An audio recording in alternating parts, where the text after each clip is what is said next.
John Anthony, thanks for joining us again on the Illinois Channel, and good to see you. And I'll note to our viewers that it was just about a year ago that you and I spoke, and you were actually the very first person that we talked to about a year ago when we started doing online, and it certainly worked out great to be able to do these long distance interviews as now the world is doing these in the Yeah.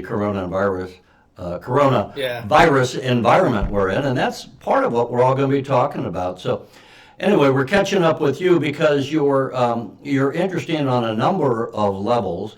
You're a former House member of the Illinois House of Representatives, a Republican member, and that's how you and I met. Correct. Now you've been doing for some time now, and you can tell us how long. I guess, a show on in Chicago, a radio show on Saturday, beginning at 1 o'clock. Give us a brief update, and then we'll dive into some of the issues. What Sure. have you been up to? Well, first of all, thanks for having me on again, Terry. It has been a whirlwind of a year. I've been on radio. I think it was like a month or two after we talked, because I started radio back in August. August 3rd was the first show. Initially, it was a two host show. My former host, Charles Love, who moved over to New York. So then I took over the reins as the sole host, but I do somewhat like a guest co-host every week to bring in different perspectives of throughout the whole state of Illinois. So after we talked, I kind of got a bug, of wanting to express my opinions.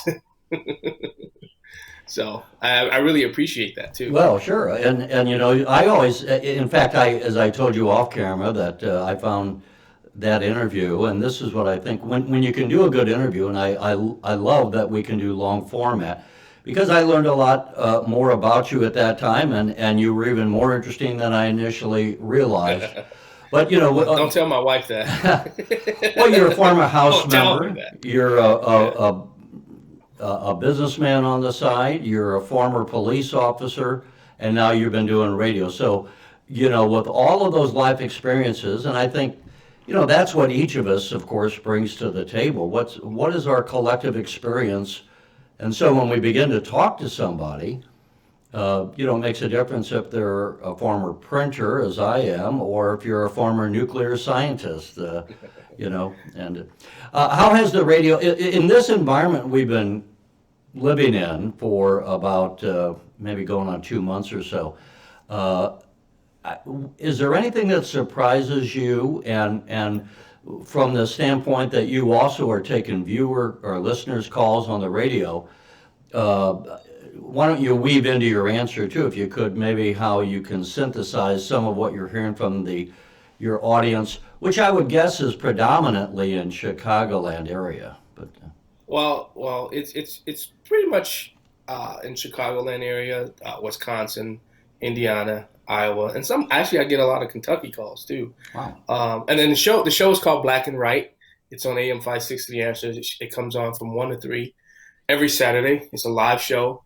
Right now, because no one can come in to the studio with me, I'm doing a lot of guest co-hosting. All of my guest co-hosts are calling in from home.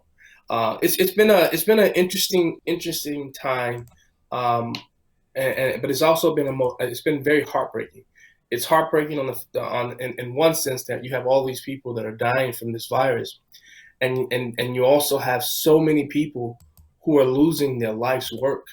I mean, I've had restaurant owners, I've had business owners on the show, and they are just broken up because they don't know what's next. And they also feel like a lot of what's coming from the government isn't isn't. I'm not going to say that it's not that they're not being honest. They just don't feel like they're being forthcoming with a lot of information, so they don't know how to best prepare for what's coming down the pipe. And as a business owner, I understand that. It's kind of hard to make any projections about what's coming if you don't know, as to the point of the shelter in place. How much longer is this going to take place? Is Illinois going to start opening up in certain areas? I do believe we can do it in a soft. We can do a soft opening. Certain areas in Illinois should be able to open up. Certain other areas probably Chicago may be a little hot spot, and they may not be able to be ready to open up. But you go into Crawford County, you go into down in East St. Louis area. I mean, every area is different based upon how the virus has approached that city, you know. And people are confused. I've talked to so many people who are depressed. I mean that, and especially that depression, because as someone who's dealt with it before, I know how tough it can be to overcome that. And so many people are just they're flustered. They're really flustered. And we're Americans. We're not used to living where the government dictates our every move. I think that's a bigger problem too. And that's why you see a lot of people revolting and going out and doing whatever they want, you know, because they're just not used to that. Right. And you know, I my father had been a printer, and I took over the family business after he died, and ran that for a while, and then sold it.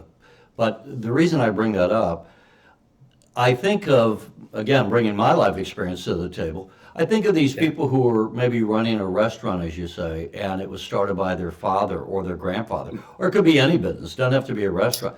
But Yeah. it's not just that they're doing it for a livelihood.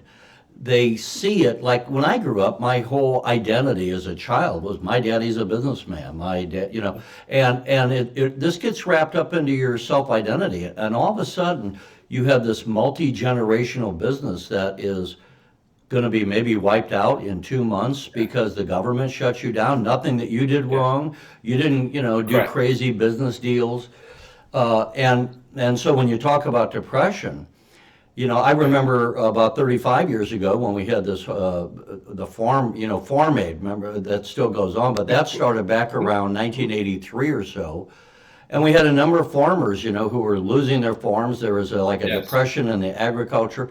And these guys were going out the barn and then they'd commit suicide. Yes. And, you know, so this, not to be melodramatic, but if, just to put it in context, if you've been running a business that your grandfather started and your father, and you have this feeling of generational responsibility, and now it's threatened, there really is a huge mental and emotional component Yes. of the anguish that you're feeling, as well as those people that have been working for you as employees. They're not just employees; they really do become in a small business Family. part of your family. Yeah, you know. Mhm.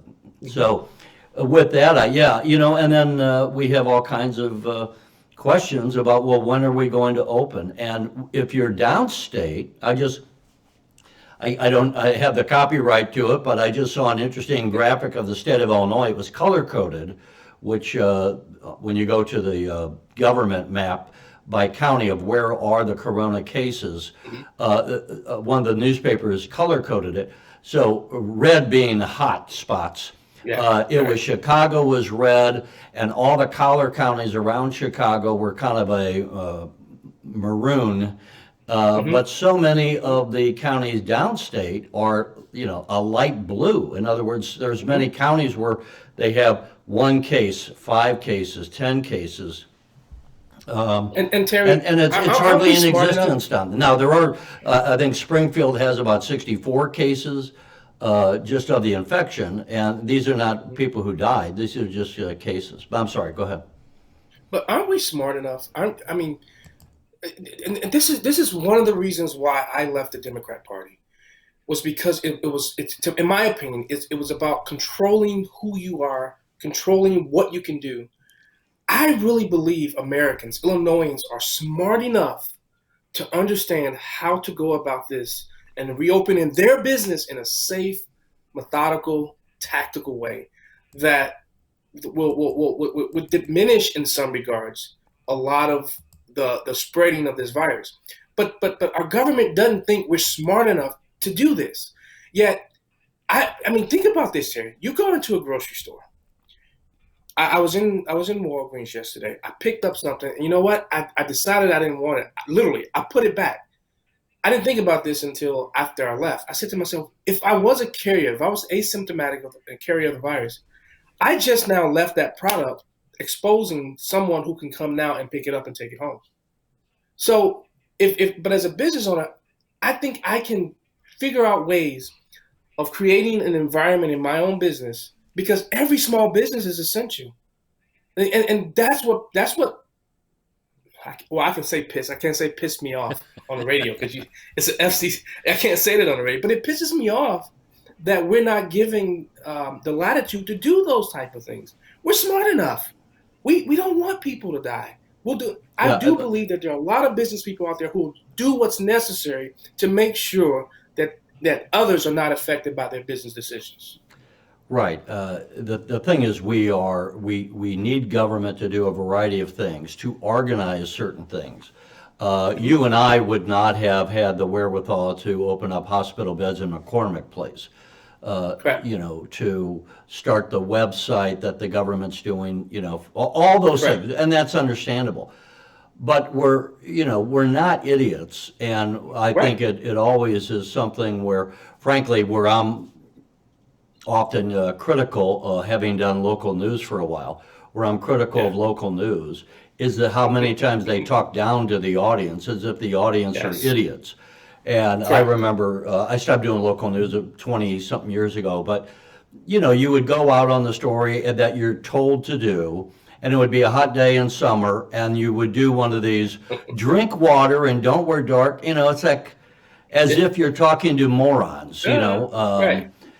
and it's you're watching pandering news, and I Yes. bring that up because so many times people in government tend to fall into that too, as if they're the only ones with some lick of common sense, and that we can't trust the morons to manage their own affairs. We have to coddle them and tell them what to do, and that is I think the problem. And the problem is too when why can't we go out golfing? I mean, Right. you just say, okay, look, you either walk, or if you're going to have a cart, you go by yourself. You can't have, that's a reasonable regulation. Just have one person do a Reasonable. cart.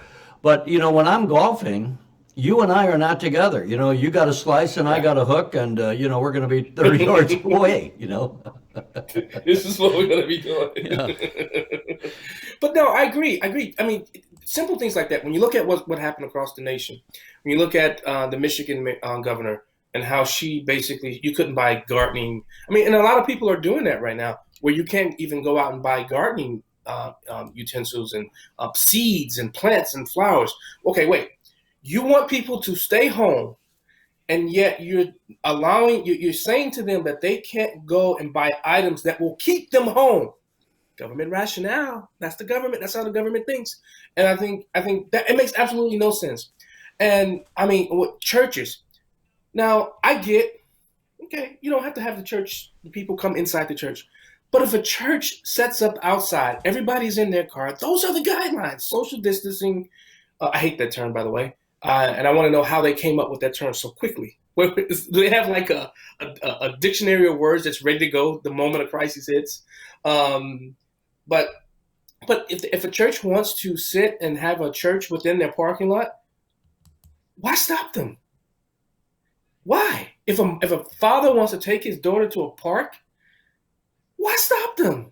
These are mental health things. These are things that keep people sane, because this came upon people so quickly, so they had no time to mentally adapt and prepare for this. But nobody cares about that. So as a government entity, see, I do have crisis training. I was a hostage crisis negotiator. So I have crisis training of certain aspects of it. But why just you got to understand what the people who you're serving, because sometimes throughout this whole thing, I've seen government leaders get in their feelings. You still serve the people. We elect you to serve us and to lead us, not to be a parent and beat us when you think we've done something you disagree with. You can't violate the Constitution because you are upset or you're mad. That's just reality, Terry. Yeah. No, I mean that. This is the thing, and not just to be belly aching. We are, I think this is where, as a society, to have, not just to have a blabber session necessarily, but to say, when we have gone through this, as not only as Americans but as a world society, Yeah. It's interesting to think, how are we going to come out of this as a world? I think one hand, there's been a lot of good things. Um, we found out, I mean, that so many of our pharmaceuticals are coming from China, and we've also found out we can't trust the Chinese. And so we Yes. better bring those pharmaceutical manufacturing back into America, number one. Yes. Number two, it shows both the good and bad of government, Yes. that at all levels, you have the county health department, you have the state working, you have what the president and his team are doing at the national level. You see all the pharmaceutical companies. Look at Abbott Labs here in the Chicagoland area, how they came out with a brand new test that tells you whether you're infected Right. within about 5 to 15 minutes, something like that. So we see a lot of really good things happening as far as the coordination of government. On the other hand, we've had the CDC and all these other entities of government over the decades, and they apparently never had a plan for a pandemic. I mean, and we had government, and this is what I've often said after covering government for decades. Government is always reactive. I use the example, they know an intersection is dangerous, but they don't put a stoplight up until some family of 5 gets wiped out by a truck. Yeah. And then they'll put the stop sign up. Yes. If we could only say to government, be proactive, have your stuff. You and I drive down the highway with a spare tire in our car. The government goes down without a spare tire and then says, well, how were we supposed to know we were going to get a flat? I mean, that's kind of business prepares generally as much as they can. So, That's it. so I think there's some good things coming out. What if any changes are you thinking of yourself or as a small businessman, or are you getting from your audience as you talk to them? Well, I think the first thing people are saying to themselves, they don't think they'll ever shake another person's hand ever again. So I'm not that far. I think I will shake hands. I'll continue to do that. But I've always been a germaphobe. I always had hand sanitizer somewhere close by me because that's when I was a cop. When I come in, my shoes never walk. I never walk throughout my house with the shoes that I wore outside. That's just something an old veteran, a cop, told me never come in.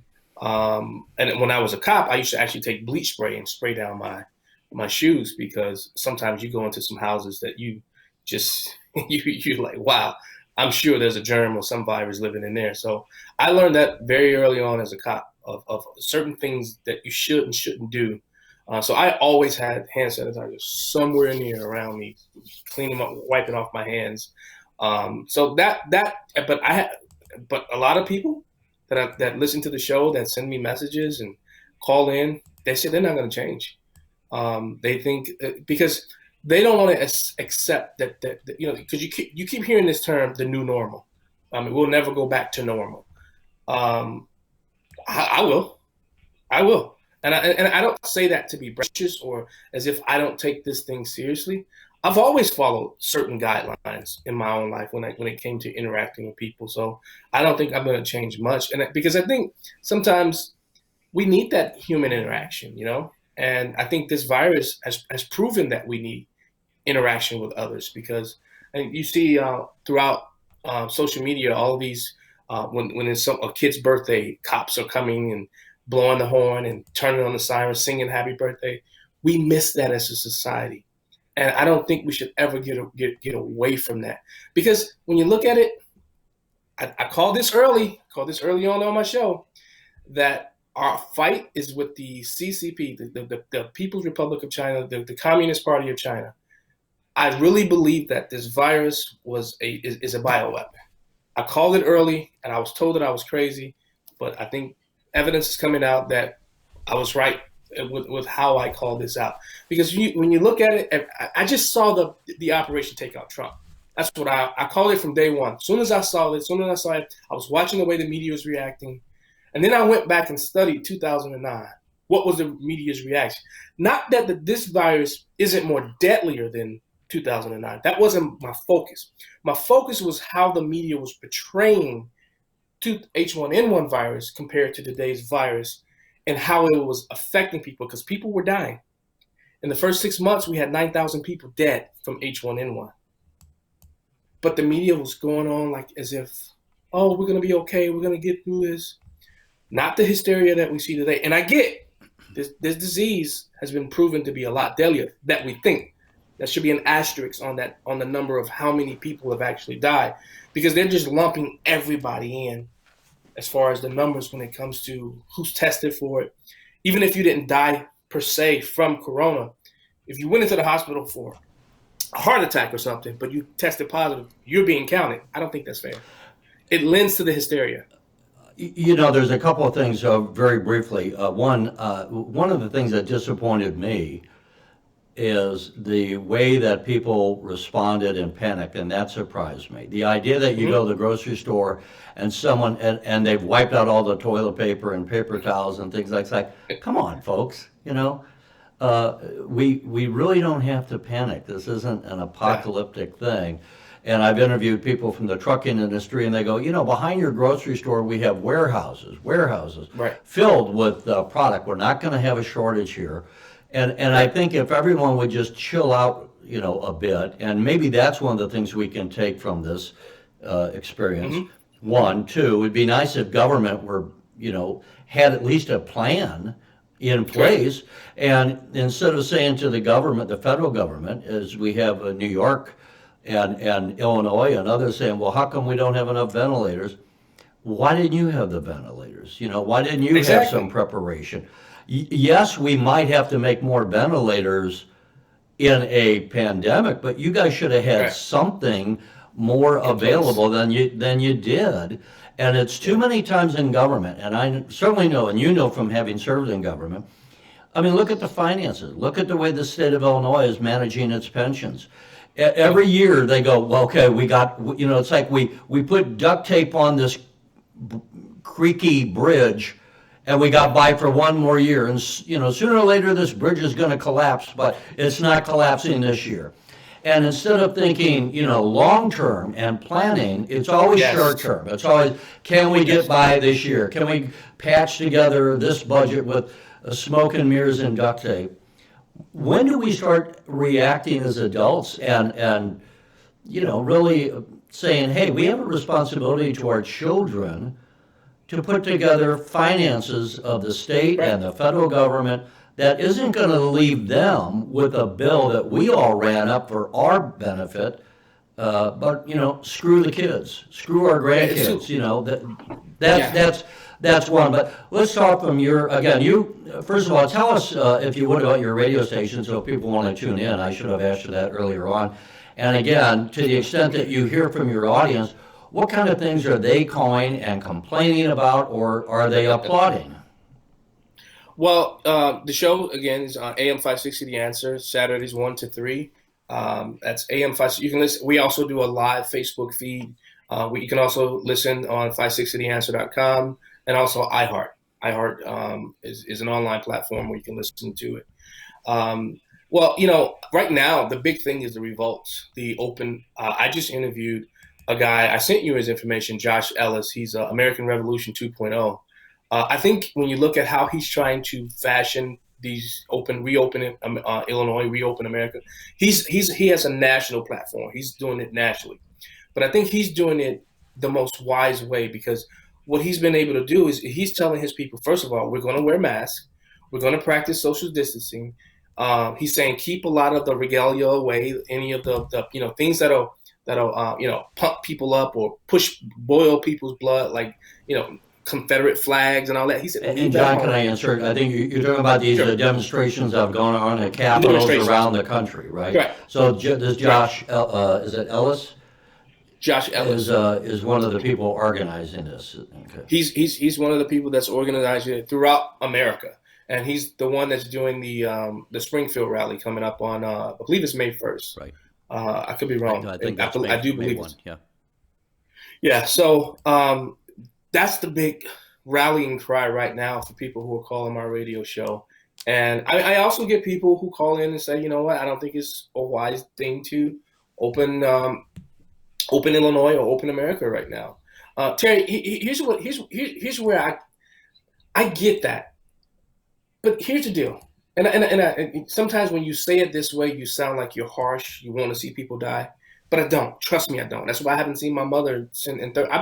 My wife and kids, we've been locked into our house before the government even told us to lock down.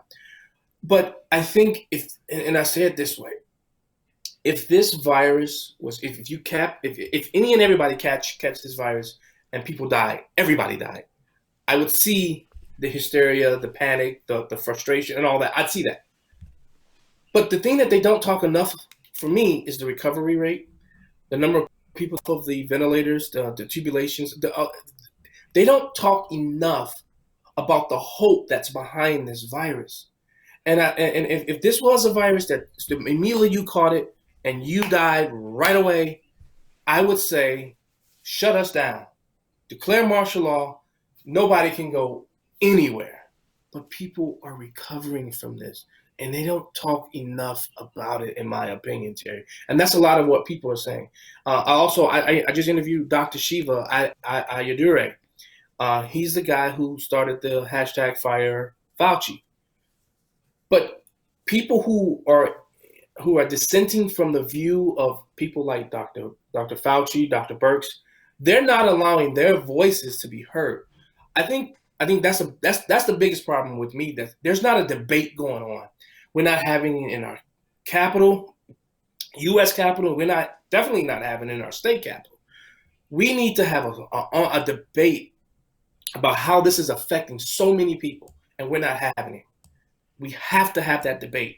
We have to have members of both sides of the aisle arguing to determine, or I should say debating, because there's really no argument in the state of Illinois when you have super majorities. There's really no argument. It's okay, you can speak. Okay, all right, here's the vote. We're done. But why aren't we having this debate? Yeah. Well, I sometimes think there's a fair debate. I don't want to make it sound like, too many times in our political discussions as a society, we go to extremes. And they say, well, you want to make money and have grandma die, which is a ridiculous way to frame the argument. But we get that kind of a response sometimes. Right. And on the other hand, you do have to say, even, the president was critical of the governor, I forget if it was Georgia, Georgia. So, it's not like the president is all for just opening. He's for opening in phases. He's for opening in different ways. I mean, when I say the president, I think in terms of, the entire administration and how to do it, but they believe in federalism and that not all states are the same, just like all of Illinois counties aren't the same, as I alluded to earlier. So, we can do that. But the thing that I would say is this. A lot of times there are people that are saying, no, let's just wait, and maybe we got to push it back until June, and maybe we got to wait until we have what do you call it? I got virus in my mind. A shot to get rid of it. Yeah, vaccine. The vaccine. The point is, I would say, remember the hourglass with the sand running through? It's almost as if they're not cognizant, going back to the fact of these restaurants and these car dealerships and others. These people can't wait forever. And it's not like once we decide to go back, oh, well, let's just all take a 6-month vacation as a society, and then we'll go back to our businesses. No, this is like the sand's going through the hourglass. And when, these are dollars that these businesses have going through the hourglass, and it's going to go down to nothing, and they won't be able to open back up. And not only is it just the restaurant or the car dealership or the butcher store, the point would also be, what happens to our banks when we have all these loans that default? Then you're going to go not from just a timeout. It's, we have a timeout society now financially. You're going to go to a massive depression if we have a rolling collapse of banks because we're not paying our mortgages and the banks don't have that money coming. Yeah, you got a domino effect that all of a sudden it's going to get real ugly real quick if we wait too long. And I think that's something that I've never heard anyone else bring up, but that's a very real problem. And for those in government, you think your government job is secure? I wouldn't at all be surprised if the state of Illinois has to do mass layoffs, because how much money the governor's already said. Just in the current budget, which ends at the end of June, there's like a $2.7 billion hole in that budget. They predict, and these are all gross guesstimates, but they predict that next year they got a $4.6 billion hole. It could well be $6 billion. No one knows yet. So we have to start getting real serious, real quick about what we're going to do as a society about our finances. And, who knows what'll come of this. And then the other thing is, John, how do we have, I want to pause for a moment and say, not only are we going to air this interview now, but, 5 years from now, we're going to have a hard time remembering what this time was like, because we'll be back to normal. So it's good that we talk about some of these things in real time, right? But the other weird thing about this is that we're running a presidential election, we're running statewide elections, and how do you run for office? I've been doing some interviews periodically with candidates because they're stuck at home too. They can't have rallies, Nope. This is so weird. It's just, anyway, I'm tossing up, this is tossed salad, I guess, as topics. But let me just have you pick what you want and chew on it. So the smart people that are running for office, I mean, you look at people like what Jeannie Ives is doing. She's doing virtual town halls, almost every week. She's talking about people. She's reaching out to share people's stories. That's how you do it. Because social media, we've really created. This is the silver lining of all of this.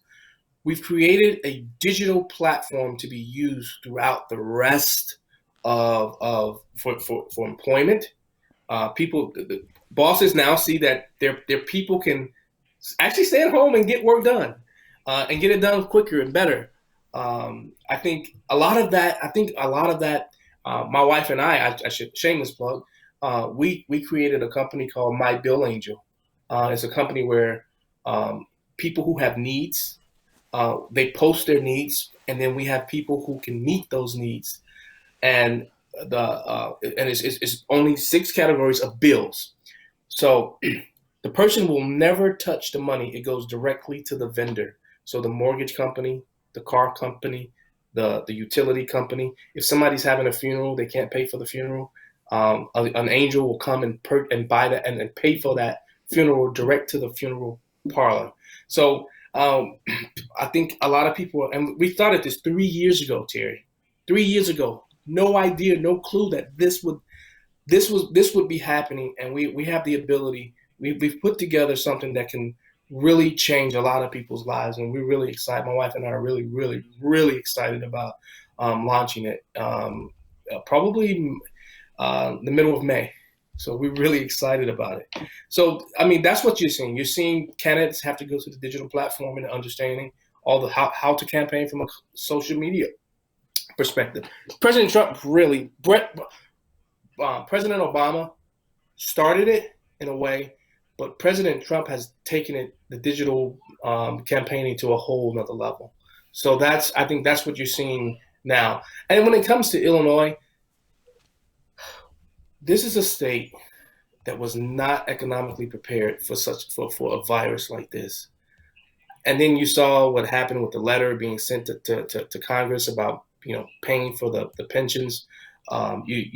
Illinois Illinois was already in debt. The unfunded pension debt liability. The bills still that haven't been paid. This was like the perfect storm that could easily take Illinois out. So I think one of the things that when Ron Sandek and I and Jeannie Ives were in the General Assembly, we proposed a bill to allow cities to declare bankruptcy.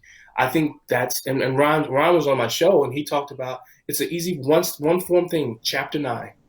I think that's something that we're gonna have to consider. Ron and I, when we were in Springfield, we talked about it a lot. I was the chief sponsor of the bill because I think we got to create a way to ease the pressure.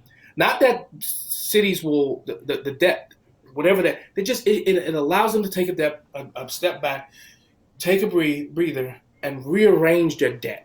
And I think that's something that I think you're starting to hear those conversations being had in the halls of Congress. Mitch McConnell, the Senate Majority Leader, just I think it was yesterday or the day before, proposed that we should allow states to declare bankruptcy. Yeah. And for those who don't know, I mean, why would that matter? Well, it would matter is that you could wipe out your pension obligations to some extent. That's not quite true Right? You if we still have look to at pay them. You Detroit, still have to right? pay them. Yeah. Uh, but Yeah. but it would certainly rearrange the financial structure, and no one could say exactly what. It would go into the court system and Right. all. But yeah, that's one thing. I just think that this is a moment in time in the long history of the United States and certainly in the world. You know, it's ironic in a way on a personal basis. My grandfather died when my father was 9, and it was in the pandemic of 1918. And so I always grew up, knowing that, but to now live through this is kind of just an interesting idea. And it's the fact, not just personally, but that here we are as a world. It only comes around like maybe 100 years where we've had that, and even then we didn't shut everything down. They should have, but they didn't back then. So this is such a unique world experience that is good that you and I and others share what's happening. Fortunately, we still have the truckers on the job. They're still bringing Yes. food to the grocery They're store. amazing. We got people working at our meat packing plants, although as we sit here today, First a plant responders. plant just closed down, a pork plant, I think, in Iowa, Yeah. and Iowa. others in some other states. So that, we're finding out where our vulnerabilities are as a society and where we need to have to look at this strategically. I hope that we Yes. do, as a federal government, as a state government, look at what do we need to fix? And we found Right. out where the problems are. And not just I turn called our it a back and stress sweep test. this under the rug again. I'm sorry, go ahead. I called it. I said America has endured a stress test. Right. I think we went through a stress test, and I think now we were able to see where our vulnerabilities are. And to your point, I get the task force is happening, but again, foresight, forecasting, looking to the future. I hope we're developing while we're dealing with the virus, we're creating another task force that's going to look at where the holes are within our entire system. And I think a lot of the holes go back to state government. I think state government should never look to the federal government for leadership and guidance in a time of any crisis. The federal government becomes basically a piggy bank of resources to figure out how they're able to deal with the crisis.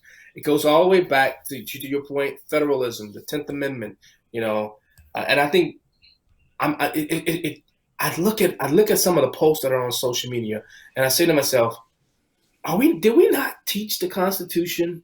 Do people not really understand just how important of and just how majestic that document really is? I've been reading it through. I've read it twice now throughout this pandemic because I wanted to see what the framers were thinking about and how a thing like a pandemic would affect if the framers had to deal with it. And it's just amazing how the battles that they were going back and forth in as they were developing just the Articles of Confederation and when they finally finalized the United States Constitution, it's such a marvel to see. And I think if everybody has time, so go back, reread the Constitution, start at the preamble, go back and read the Declaration of Independence. I'm telling you, it'll give you such feel good about the greatest country in the world, the United States of America, the most exceptional country. I still believe that there's no country like this country. I still believe Illinois has hope.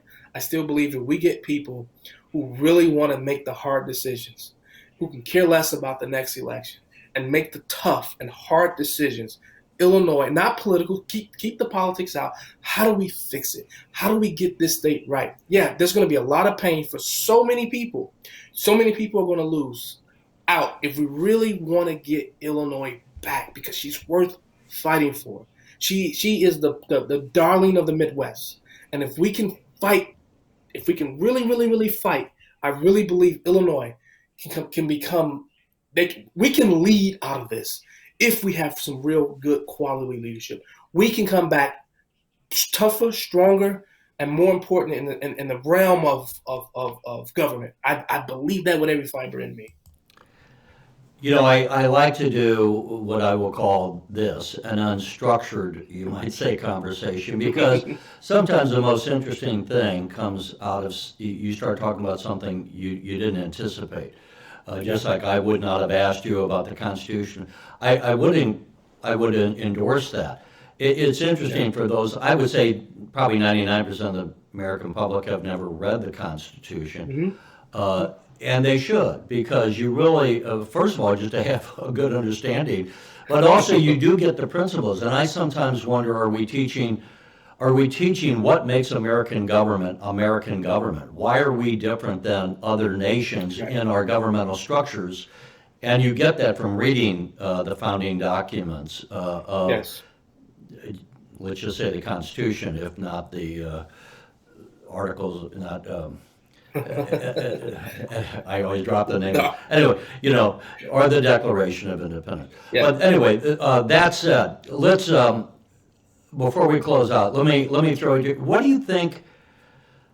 What's your prediction? I'll have you put on your or have your crystal ball. What's going to come out of this? Do you think? How do you think the world change? One thing that I would say is a couple of things real quick, and they seem unrelated. We talk about global warming and we look at models, and I think we just gone through this thing where the models were saying we're going to have 2 million people die in America, and now it looks like it's going to be somewhere between 50 and 80,000, and that's great news. But it also shows the weakness of modeling. So that's one, and I think then people will let go. They'll take it to these other issues and go, well, the models say that in 100 years, 100 years, these people couldn't predict 3 months from now. So that's one. I also think to some extent people will go to the Second Amendment and the right to keep and bear arms and go, I never thought this would happen. And what if we had people breaking into our homes for our food? How would I protect my family? And all of a sudden they might look at gun ownership in a new light. What do you mean I'm supposed to wait? And I got to get a FOID card, and now we see where the government again can't get their act together and can't turn around a FOID card. We've had a press conference in the Capitol right before we all got shut down, and a former state's attorney said he's been waiting since last July. So he was waiting like 6 or 7 months, and he still didn't have his FOID card, which you got to have. Right. So anyway, let me throw it to you. Those are just two things that occur to me. What kind of things do you think might come of this experience, and maybe how we politically change the world, business-wise, any way you want to talk about it? I think, and I've said this, and I may be talking about this coming Saturday, I think people will see that this was somewhat of a trial run of what it would look like for government to control every aspect of a person's life. And I think Reagan said something that was so important that I think so many people are going to start doing, but verify. I think you're going to start seeing people, because even with the modeling, what you put in is what you get out. So, I mean, the numbers have been skewed from the beginning. So how can we really create a modeling system that's going to be at least on par? We can't, because the numbers are all skewed. Personally, I think this virus has been here a lot longer than some have said, because my entire family in December and January, every symptom that they said was on the coronavirus, we all had in this house. I only had it for like 2 or 3 days, but my wife was out for 3 weeks. My son and my other daughters were out for 2 to 3 weeks. They just every symptom that they had. But I think people are going to start, I think they're going to start to rethink and watch politicians and how they campaign. I think this is going to be key, because I'm going to keep their feet to the fire with this. I'm going to be the voice in the wilderness, speaking loud about keeping these politicians honest about some of the things and decisions they want to do to take us. Because, AOC said in 12 years, if we don't pass the new Green Deal, we'll all burn up, basically. The global warming will destroy our country, our world. Yeah, okay. That hysteria, fear politics, people I really do think, they may not be reading the Constitution, but I really do think they're going to start listening to what people are saying I think they're not going to trust anything the media says anymore. I think people have seen, and this is one of the reasons why you see CNN cut away from when President Trump speaks.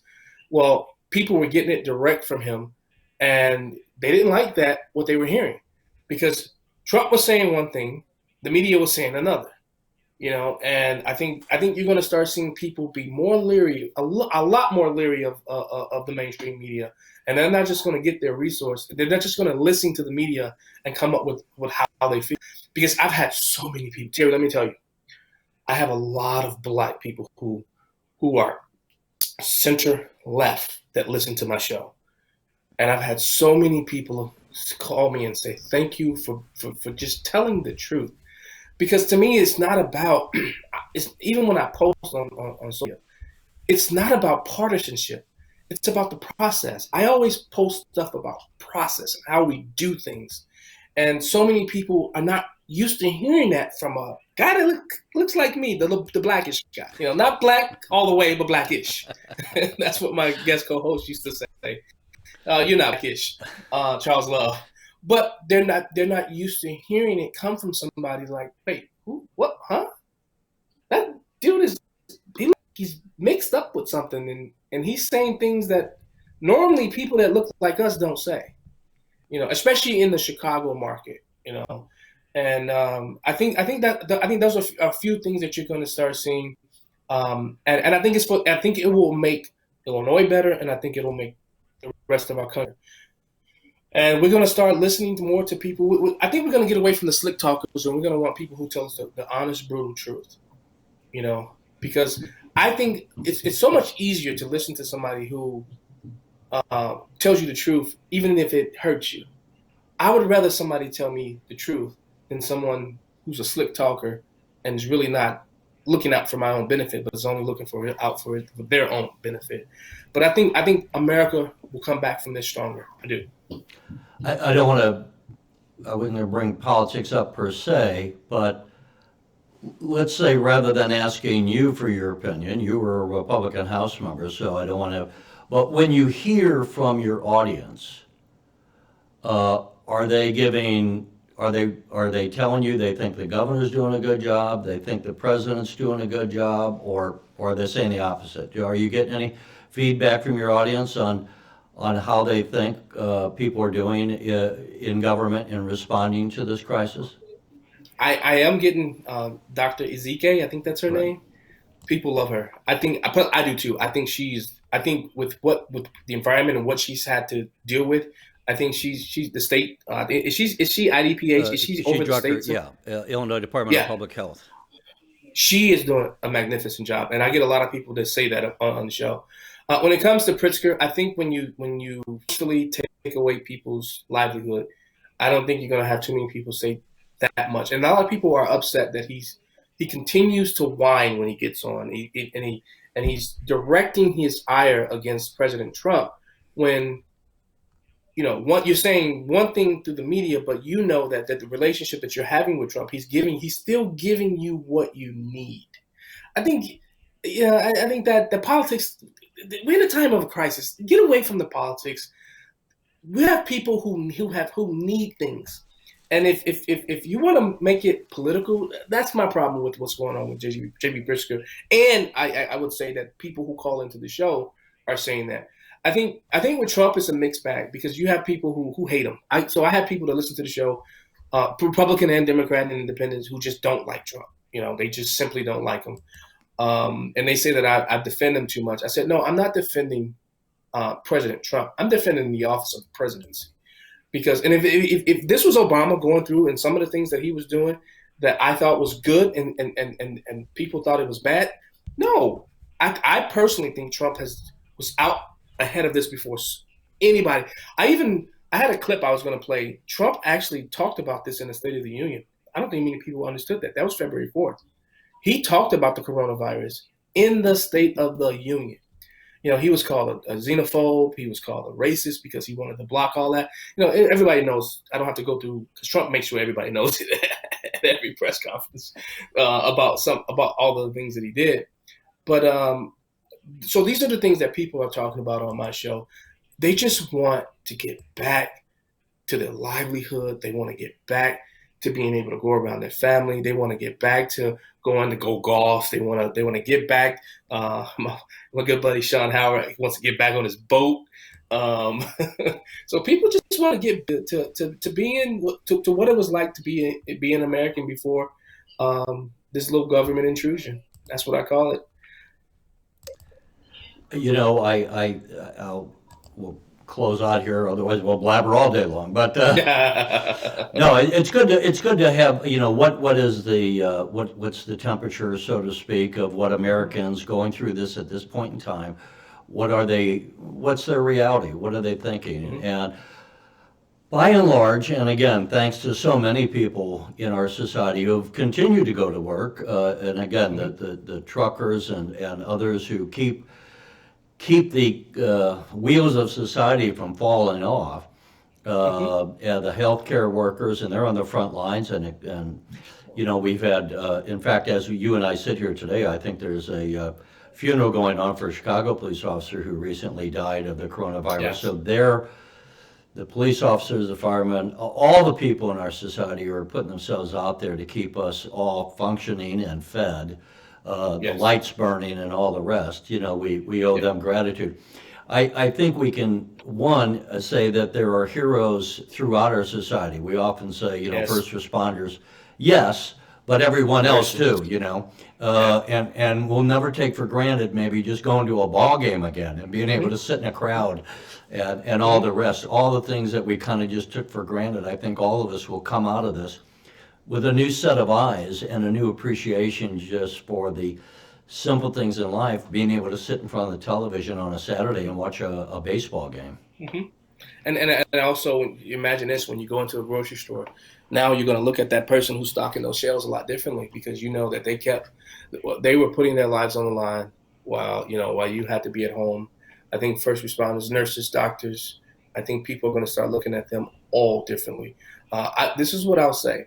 I think in 1905 there was a Supreme Court case, Jacobson versus Massachusetts. I think that's going to be something that's going to be front and center,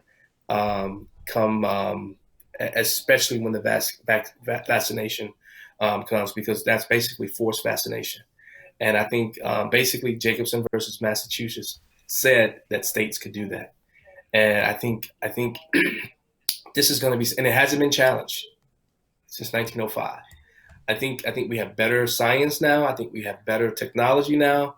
And I just don't think that the people are going to put up with a forced vaccination. I believe in vaccinations. I've got my kids vaccinated. There's certain ones I don't agree with. Like, I'll never get a flu shot. I've never had one. Never wanted one. I only laugh because I haven't either. Yeah, I just don't trust some of the stuff. When I was a kid, I couldn't, fight back against, but I never got a flu shot. But I think Jacobson versus Massachusetts is going to be something. You heard it here first. Jacobson versus Massachusetts is gonna be a hot Supreme Court case. If states decide that you can't go back to work unless you have this vaccination. The one other thing I will say is that as a world, and I listen to media, which is one of the great things about our point in time right now, that especially with YouTube, which has turned out to be such a wonderful societal tool. I look at some of the news from around the world in different sources, even Pakistan, Australia. Nobody is liking the Chinese these days, and they see what the Communist Chinese Party has done. When they knew that this has gotten out into the city of Wuhan and allowed them to still go to places around the world. You look at all the people in Spain and Italy that are especially hard hit because you have these Chinese tourists or business people bringing the virus with them.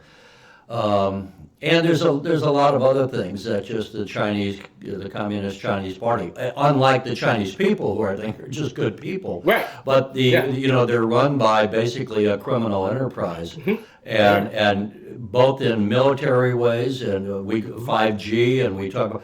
I think we're going to look at all these things, and this China was kind of sending their tentacles out. They've been expanding their military platform in the South Pacific. They're trying to do things with 5G. I think everything every country is going to probably be looking askance at what the Chinese are trying to do. And that's one of the good things also that I think come out of this. And rightfully so. And I think that's what I think that's one of the reasons why you saw Trump go to India. I think there's going to be some new business opportunities with the country of India. I don't think Trump just went over there right in the middle of this as it was happening, just to go have a nice conversation. I think he went over there to actually talk about how could India become a bigger player in world trade. But I mean, listen. Trump warned us before, when he was a candidate. If you go throughout old videos of Trump has been calling. He has been making the clarion call against China for decades, and he's been called all type of names because of it. And I think China definitely doesn't want Trump for another 4 years. Especially, when you listen to what Joe Biden said, how he said, if it was me, I wouldn't have done it. Yeah, that's going to come back and bite you. When you look at how Nancy Pelosi was talking about, come to Chinatown. We can, it's nothing. But then they pivoted right away and the media did nothing. You haven't heard much of anything about the media calling them out for what they've done and how they treat it. Because remember, Trump was listening to the scientists. Dr. Fauci is on video. I think it was January 27th. America, we don't have to worry about anything. So when Trump said it, Trump is listening to what his advisors, the scientists, are telling him. So how is it Trump's fault that he didn't get ahead of this and any of that? Well, his advisors were telling him, the top guy was telling him, it's not going to come after. It's not going to come here in America. So I think America is paying attention to that. And I think to your point of listening to or wanting to know what the people on the ground are feeling and saying is important and key, because I'm hearing people from both sides of the aisle who they know instinctively something's not right. And I think China's going to pay a big penalty for it. I think so. It'll be interesting to see what happens. And John, if we talk any longer, people are going to have to be vaccinated against blather. I guess. Well, yeah. Always great to catch up with you. And so thanks for joining us. Thanks to our viewers for watching. Leave a comment if you would. And John, we'll say goodbye for now. All right. Thank you. Thank you, Terry. I appreciate it, brother. Thanks for watching. And if you haven't already, please consider subscribing to our channel. And while you're at it, please leave us a comment. Thank you for watching.